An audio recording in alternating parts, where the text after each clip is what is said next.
Good afternoon. Peter Klein, ALINE Wealth, here with you on the 30th of June, 2022. I'd like to give you a monthly briefing on the conditions as we see them, both in the market and the economy.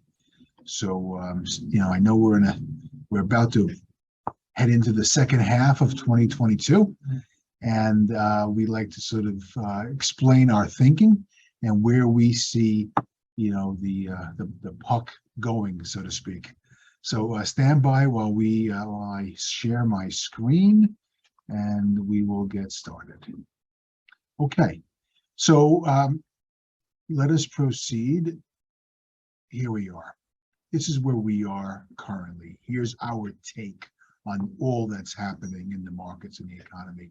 Folks, we see a regime change. There's a new sheriff in town. For 40 years, the United States, the world, frankly, also has been operating under what we'll call the greatest bull market in credit ever before. You may recall back in the early 1980s when there was an inflation that was raging, much like today, I guess, or not as much, but that kind of economic condition. We had interest rates that are much, much higher. We had 16, 18% interest rates.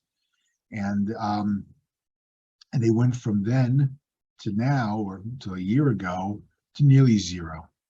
It was the greatest bond market rally of all time. Lots of consequences happen when money gets cheaper. That's what's happening, right? The price of money, ergo interest rates, had come down for 40 years. It hides a lot of ills.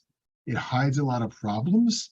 It provides a lot of trajectory and uplift, and it allows for risk taking.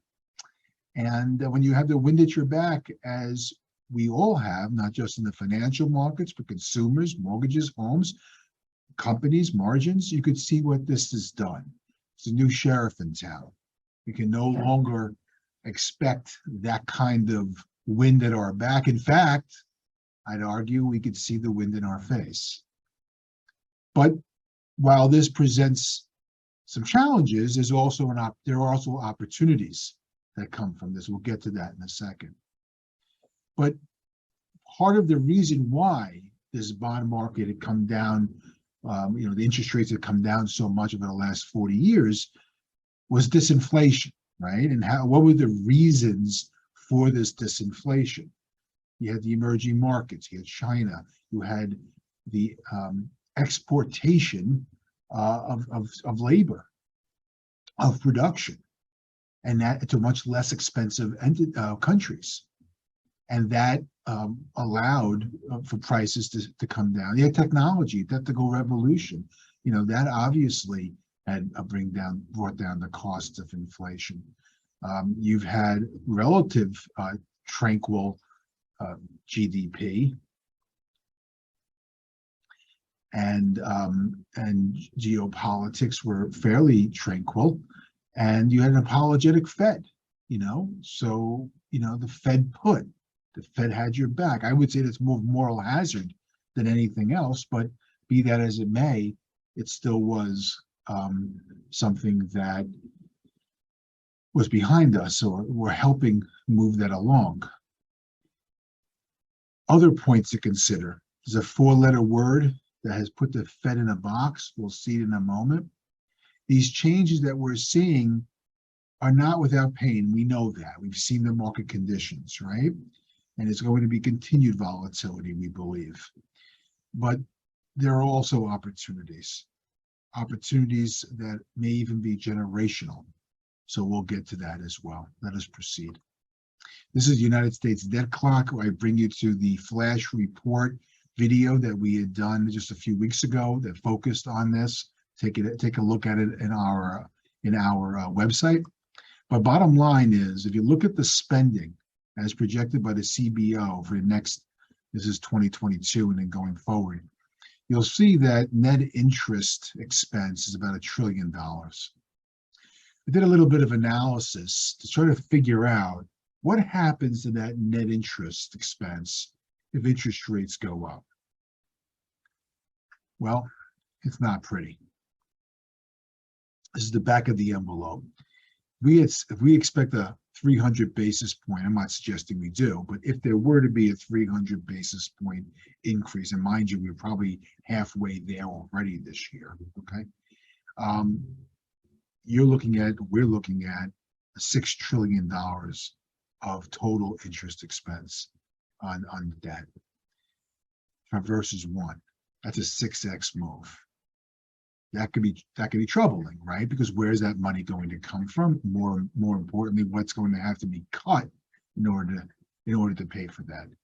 Perhaps interest rates don't go up as much because of this debt. The Fed, is in a box. Maybe there's a jawboning that occurs that would suggest that the wealth effect or the de-wealth effect. We've seen a severe contraction in certain aggressive sectors, be it Bitcoin or even the NASDAQ, down sharply. SPACs and other sectors as well. Perhaps that de-wealth effect will give the Fed some cover not to raise interest rates as much. I think it's the debt level too. We'll see. Okay, so market internals. Multiples have contracted severely, so as I said just a moment ago, and you can see from these charts that the PE ratio has come down as well. Unfortunately, to hit a bottom, or typically we see bottoming happening when the PE is closer to a single digit number, let's call it between 9 and 12. So we may have some more room to go here. Moreover, we have not yet seen any contraction in the earnings. So once that gets perhaps brought down, which I suspect will happen, you'll see an elevated PE. So that means that prices have to come down even a bit more. We'll see. The second chart shows you the depth and severity of this recent market fall in 2022. Substantial, almost as bad as it was in 08-09. That has impacts. It may give the Fed some cover. It tells us that there's been some pain already. And the value investor in us suggests that there may be opportunities to be had. Folks, there are always opportunities. You just have to be looking for them and analyzing, doing the homework and rolling up your sleeves to do that homework. That's what we do at ALINE Wealth. Here's a chart or two charts that talk about inflation, the big bugaboo of 2022. I remind you that ALINE Wealth, we've been ahead of this call as early as last summer when we said that it will not be as transitory as perhaps others thought, including the Fed. And we figured it would be a bit more sticky. Our base case is of stagflation, higher, longer inflation, softer growth. We'll muddle through. And like I said, there are opportunities to be had. You just have to look for them. And perhaps some of those opportunities are in areas like energy. Because you see here, commodity producers for many years have spent on their supply. So you've underspent on your supply. Guess what happens to the price? Because you have less supply. I think this is a long runway, and therein lies potential opportunity. And it's not just with energy. You see that with metals. You're seeing that with perhaps even agricultural commodities, especially in light of the terrible war in Europe. So let's talk a little bit about opportunities. That's the business that we are in, protecting our clients, managing their cash flows, providing a plan to get them through these difficult twists and turns of their financial life. But at the end of the day, we're opportunity seekers. We're hunters for opportunities. Value is certainly one area that we've been hot on for a while. We still think it's exciting. This is a chart from GMO that shows the opportunity set with the value style of investing. Think of value as if buying something worth 10 for 9 or 8. You're looking to get an edge because maybe it's misunderstood. Maybe it's not something that's in the index, right? As perhaps some of these companies are not in an index. So if you're not in an index, you don't have that internal support mechanism of everyone buying your shares. So you languish. I like languish because I can buy it cheap. That's value, right? Maybe it's international where no one's following it as much. But when the bottom line is, when you do the number crunching and you find an opportunity, when you're buying something on the cheap, when you're buying it at lower than its current value because of the analysis that you've done, that gives you a margin of safety, folks. And it is that margin of safety that protects us in difficult times. I mentioned international, and I'll mention it again here because I think it's important. There are opportunities we're finding in the international markets more so than ever, both emerging, ex-China, and in the EU and Japan. Love to chat more about that in future videos. But here's a graph that shows you how the international markets have been less interest rate sensitive because they don't have as many high growth technology companies, which are long duration assets that are more impacted with the increasing of interest rates.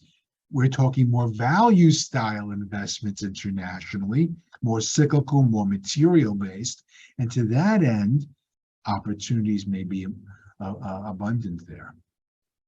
This is another chart that shows you the relative opportunity in international versus the US. I mean, it's been a decade plus of all US all the time. That's not the typical way this goes. It's usually 2 years and then another, then China, or then emerging markets, or then international markets, but it's been all US large cap. We think that's changing. And that's why we're trying to go where the puck is going. Okay, we're trying to find the next opportunity. We think there are some great blue chip, 150-year-old companies in Europe, in Japan, that are just trading too low, too cheaply. And I think therein lies an opportunity. Financials is an enigma. I mean, if in increasing interest rate environment, financials should be a great place to put some capital to work. It's been soft. That may be an opportunity because their net interest margin is going, which is positive to them. That's how they make money. Is now going up because they have a spread between what they loan and what they can, what they loan at and what they buy from the Fed. So that spread gives them an opportunity to make margin, in which allows them to make income and earnings. So I think financials look interesting in these levels, and you can see here both in the US and internationally there are opportunities. So financials certainly something interesting, and they're very well scrubbed balance sheets. They're probably the best scrubbed balance sheets you could buy. So you're getting what you're looking at. So that's interesting too. I have something here. We talk about liquid infrastructure. These companies have several decades of useful lives on the assets. You've got a high barrier to entry. They have moats around their business. You just can't start a toll road company or electric turbine or a 5G network overnight. It takes time. Inelastic demand, no matter what the price is, demand still is higher because it's an essential source. Think water, okay? Water infrastructure. And predictable long-term contracts with inflation riders into those contracts. That's a very important thing with infrastructure. The small caps are looking attractive in here. We are looking at those now, trying to parse out some of the some opportunities for our clients. Stay tuned on small caps. We mentioned the water sector all the time. Our water portfolio has really been, an interesting place to look at and to understand what kind of companies are in there. We welcome those conversations. And again, much like what we saw in infrastructure, we see in the water stock universe, you have inelastic demand, you have increasing scarcity because of climate change and urbanization, huge barriers to entry, and a history of consistent growth under all conditions. So again, lots of different opportunities, folks. We welcome the chance to speak with you more about your current situation and how we might be able to assist you here at Align Wealth. But lest you've forgotten, we are here to serve. We are here to understand what makes you tick financially, to help you and your family develop your legacy going forward, and to navigate these challenging times with you as a partner, and to work with you to get you to allow you to achieve your objectives. So reach out and go over your portfolio, go over your financial plan. We welcome the opportunity to do so. Wishing you and yours a very happy and healthy July 4th, and we'll talk with you soon. Thank you.